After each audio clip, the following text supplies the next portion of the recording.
राधा रानी। आज हम बात करेंगे राधा रानी के विषय में। कुछ समय से एक बात लोगों में चर्चित है कि राधा रानी एक काल्पनिक पात्र है।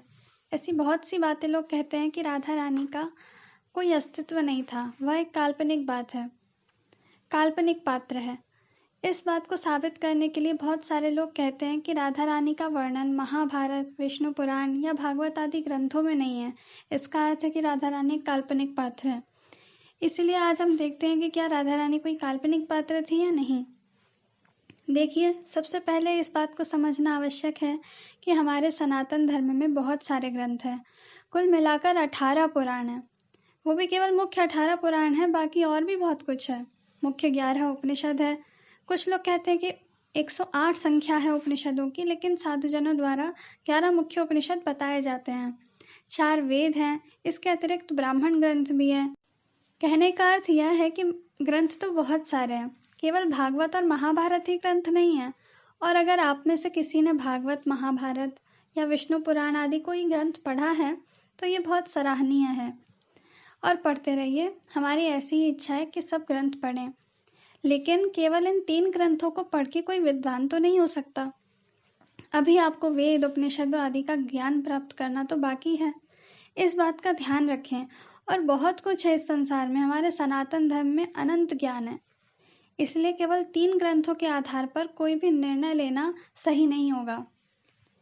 अब एक और बात, कुछ लोगों को जब अन्य ग्रंथों में से कोई उदाहरण बताया जाए तो वो इस प्रकार कहते हैं कि वो ग्रंथ झूठा है, वो ग्रंथ मिलावटी है, वो ग्रंथ सही नहीं है, आदि आदि बहुत कुछ बोलते हैं। तो देखिए, बात सही है कि हमारे ग्रंथों में मिलावट हुई है, किंतु हो सकता है 1-2 जगह हुई हो। तो क्या सारे ग्रंथ ही झूठे हैं? राधा रानी का वर्णन तो बहुत से ग्रंथों में, तो क्या वह सारे के सारे ग्रंथ झूठे हैं?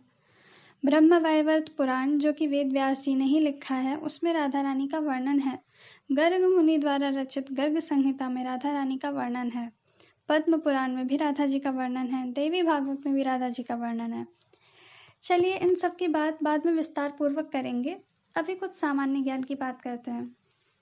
राधा रानी को लेके बहुत सारी जगहों का वर्णन हमें ब्रज में मिलता है, जैसे कि उनका जन्म स्थान रावल गांव है, ये सब जानते हैं। इसके अतिरिक्त राधा रानी का ननिहाल, ससुराल आदि अनेक स्थान ब्रज में उपलब्ध हैं। लीला स्थलों का वर्णन है। क्या किसी काल्पनिक पात्र के विषय में इतना गहरा वर्णन मिलता है? यह संभव नहीं है। ब्रज में पय गांव भी है, जहाँ राधा कृष्ण की बड़ी मनोरम लीला हुई थी। भांडेर वन में आज भी राधा कृष्ण के विवाह के प्रमाण है। संकेत वन आज भी यही संकेत कर रहा है कि राधा और कृष्ण यहाँ मिला करते थे। राधा कुंड आज भी सोनी गोद भरता है। मान सरोवर आज भी स्वयं पर मान करता है कि वह राधा कृष्ण की मान लीला का साक्षी रहा है। पीली पोखर का जल आज भी राधा जी की हल्दी का रंग अपने जल से अलग नहीं होने देता। कुसुम सरोवर आज भी राधा कृष्ण के प्रेम कुसुम को स्वयं में संजोए रखता है। सेवा कुंज आज भी राधा जी की चरण सेवा का आदेश देता है। राधे के अस्तित्व का प्रमाण ये ब्रजभूमि है। राधे के अस्तित्व का प्रमाण उनका जन्म स्थल रावल गांव है, जहां उनका जन्म हुआ। वहां का माहौल इतना पवित्र है कि व्यक्ति वहां से जाते जाते भाव विभोर हो जाता है। राधे के अस्तित्व का प्रमाण सेवा कुंज की डालियां हैं, जो रात को राधा और गोपी का रूप लेकर कृष्ण के प्रेम रस का आस्वादन करती हैं, जो आज भी लोगों के लिए प्रेम और भक्ति का संदेश देती हैं। राधे के अस्तित्व का प्रमाण बरसाना की पवित्र भूमि है, जहाँ राधे का बचपन बीता, और वहाँ से कृष्ण का नंद भवन भी स्पष्ट दिखता है। वहाँ से कृष्ण और राधा एक दूसरे को देखा करते थे। राधे के अस्तित्व का प्रमाण राधा कुंड है, जो गोवर्धन पर है। उसकी बहुत ऊंची महिमा है। अब एक और बात, राधा रानी की मुख्य 8 सखियां हैं। उनके नाम का भी वर्णन मिलता है। उनके नाम इस तरह है: ललिता, विशाखा, चित्रा, सुदेवी, रंगदेवी, तुंग विद्या, चंपकलता और इंदुलेखा। इस वीडियो में हमने ये बताया कि कौन कौन से ग्रंथों में राधा जी का वर्णन है।